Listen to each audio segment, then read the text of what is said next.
बिल्लाहि मिनश्शैतानिर्रजीम बिस्मिल्लाहिर्रहमानिर्रहीम व बिही नस्तईन व हुवा खैरु नासिरिन व मुईन। मोमिनीन कराम अस्सलामु अलैकुम व रहमतुल्लाहि व बरकात। अयाम फ़ातिमिया हैं।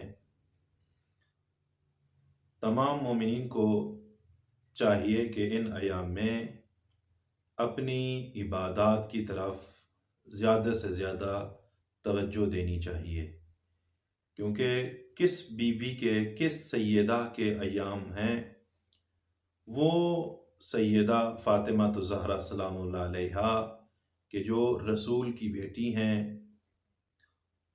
अली इब्न अबी तालिब की ज़ौजा हैं, हसनैन शरीफैन की माँ हैं, और वो अपनी इबादत में अपनी मिसाल आप थीं। यानी हर वक्त बंदगी खुदा में रहती थीं। तारीख़ में मिलता है कि इमाम हसन अलैहिस्सलाम से रिवायत है कि इमाम हसन अलैहिस्सलाम फरमाते हैं कि मैंने अपनी माँ को एक रात देखा कि वो सारी रात अल्लाह की बंदगी में मसरूफ़ रहीं। सुबह मैंने पूछा कि अम्मा जान ये बताइए कि आप सारी रात बंदगी खुदा में मसरूफ़ रही हैं और आपने दुआ किसके लिए की है? तो बीबी फ़ातिमा तो ज़हरा सलामुल्लाह अलैहा फरमाती हैं कि मैं सारी रात बंदगी खुदा में रही हूँ और अपने मोमिनीन के लिए दुआ करती रही हूँ। अपने मोमिनीन के लिए दुआ करती रही हूँ। देखिए मोमिनीन के फ़ातिमा तो ज़हरा सलामुल्लाह अलैहा कितना मोमिनीन से मोहब्बत करती है, कितना सैयदा सलामुल्लाह अलैहा मोमिनीन से उल्फत रखती है, प्यार करती है। और वो मशहूर व मारूफ हदीस भी आप लोगों के सामने है कि जब महशर का दिन होगा, सैयदा सलामुल्लाह अलैहा वहाँ रोज़े महशर जन्नत जाने से पहले रुक जाएंगी और खुदावंद मुताल की तरफ से हुक्म होगा कि सैयदा आप जन्नत में चली जाएं।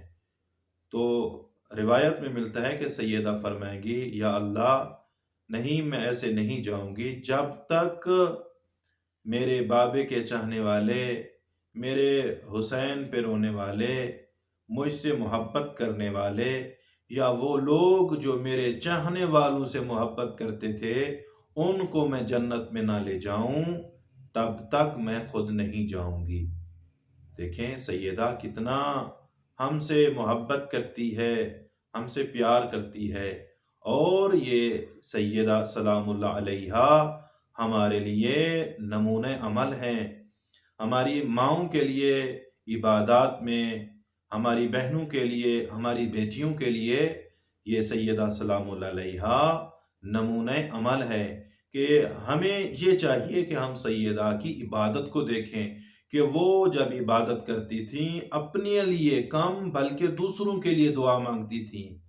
हमें भी यही चाहिए कि जब हम अपनी इबादत को अंजाम दें, तो जब हम अपनी इबादत को अंजाम देंगे और दूसरों के लिए दुआएं मांगेंगे, तो देखें ना, रिवायात में भी यही मिलता है कि अगर तुम चाहते हो कि आपके गुनाह माफ़ किए जाएं, तो आप ऐसी ज़बान से दुआ करवाएं जिस ज़बान ने गुनाह ना किया हो।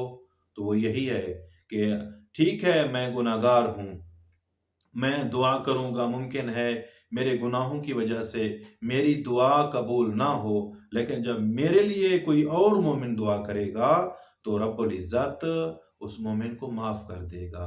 तो सैयदा सलामुल्लाह अलैहा हमारे लिए नमूना है कि वो अपने लिए कम बल्कि दूसरों के लिए ज़्यादा दुआएँ माँगती थी। तो हमें भी यही चाहिए कि हम जब अपनी इबादत के लिए, खुदा की बंदगी के लिए खड़े हों, तो फ़कत अपने ये तन्हा के लिए दुआ ना मांगें, बल्कि मोमिनीन को साथ मिलाएं, मोमिनीन को अपनी दुआओं में शामिल हाल रखें। जब हम एक दूसरे के लिए दुआएं मांगेंगे, जब हम एक दूसरे के लिए अल्लाह की इबादत में मोहब्बतें बांटेंगे, तो देखना खुदावंद मुतआल भी हमारे गुनाहों को बख्श देगा। दुआ है रब्बे कायनात हम तमाम साहिबान को एक दूसरे के लिए दुआएं मांगने की तौफीक अता फरमाए। अस्सलामु अलैकुम व रहमतुल्लाहि व बरकातुहू।